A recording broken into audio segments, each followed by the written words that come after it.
Okay, so let's talk pelvic recalibration. You may have noticed, not everyone, but some people may notice that in arch and flatten, there is one side of their back that pulls, or that the flow of the movement isn't quite straight or aligned, and there's a slight imbalance with the pelvis. Me personally, if I'm out of alignment and I haven't done somatics regularly, I get almost like a sciatic pain on the right side of my back, and that's how I know I need to do a pelvic recalibration. It might show up differently for you. It might be that even the neck doesn't move quite straight and your chin's tipping to one side of the chest more as you move. Whatever it is, this video can offer a short guidance on how to correct that, and it's always worth just doing because it's so easy to add it into your arch and flatten once you've done it a few times and you know what you're doing. It's so easy to just build in and just have that constant recalibration, particularly if you do a job that is very one-sided. Say, I don't know, take a painter and decorator.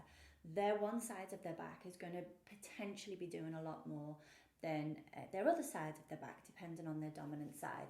So it's always worth just giving it a go for all the many varying different careers that would create that imbalance.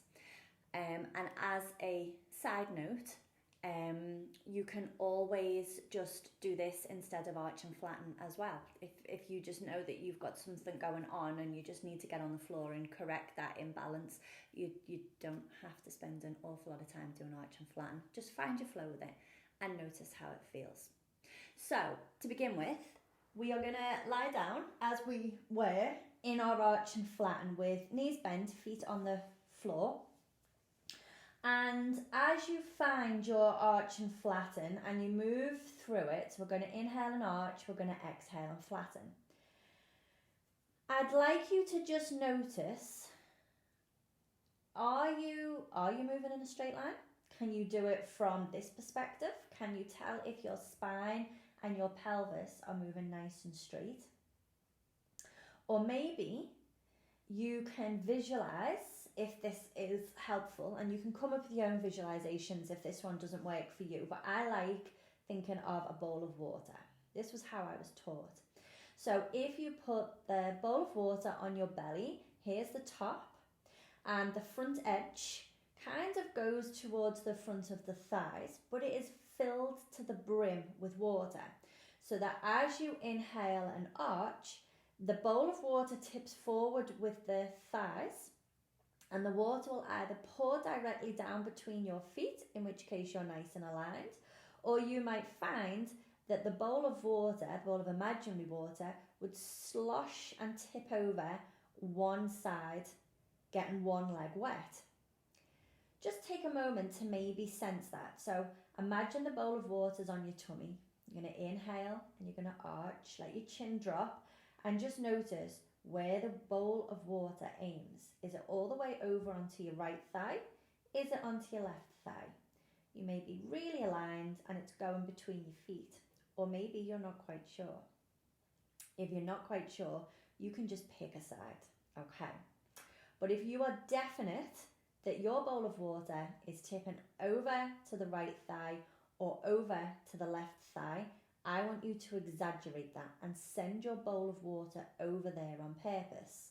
So for instance, if it was over to the right, you're going to inhale and arch and tip your bowl of water to the right. If it's to the left, you're going to inhale and arch and tip your bowl of water to the left. The knees might move.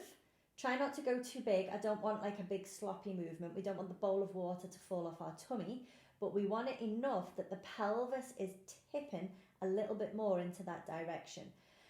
And it might not feel particularly comfortable. So if you are getting that kind of sciatic-y kind of pain, don't go big. Don't make this so that you hurt yourself. Just enough that your nervous system knows you've gone deeper into what you already do. And then as you exhale, you breathe it back and melt it to neutral. And you're going to repeat that on that same side, maybe 3 or 4 times gently, just so your brain, your nervous system can go, yeah, this is this side, whether it's right or left. This is this side. And this is dead easy because this is what we do all the time. It knows how to move your back in this pattern because it's got this route well and truly mapped out in the brain. But what happens if you come back to neutral and you try and tip the bowl of water in the opposite direction to where it was going originally, so away from where you've just been tipping?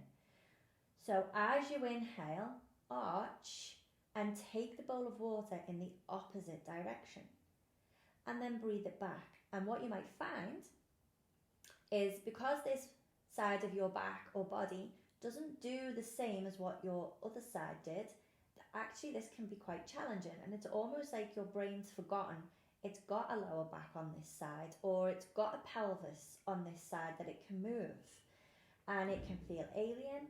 It can feel like there's maybe not as much to sense. Maybe there's more to sense. Just you notice, because you don't use it as much, you'd argue there's less to notice and sense over here. And then once you've done it about 3 or 4 times and you've really let yourself sense that opposite side, bring yourself back to center. Take a pause or a resting breath. Fill that bowl of water back up to the brim because you've spilt a lot of it. Put it back onto your tummy, and as you inhale and arch, just notice if the water is now guided directly down between your feet rather than tipping over one thigh now. Has that happened? Maybe it's still wanting to career off slightly. However, you now have the ability to control the bowl of water tipping right down the center. And so you're able to guide it and straighten it up yourself, and then exhale and melt. And just notice how that feels. It might be that you don't arch as big, but it's more comfortable, it's more pleasant. It might be that you can exhale and you can sink with a bigger release. Or it might be that it is just like a whole different movement. Now that you're going in a straight line, there could be a lot to sense. Maybe your chin and your neck moves more. Notice how that feels. And you can build that in. All you've got to do is arch to the side that you're pulling to. Relax. Go over to the other side a couple of times and then back to center. You can add that into your arch and flatten at any point you want to, but you always have this video just in case you forget. And that's just really nice to recalibrate. But don't forget to check in afterwards and notice how it feels to lie flat. Get myself all on the rug. Notice how it feels to lie flat as a consequence, and if anything's changed from there.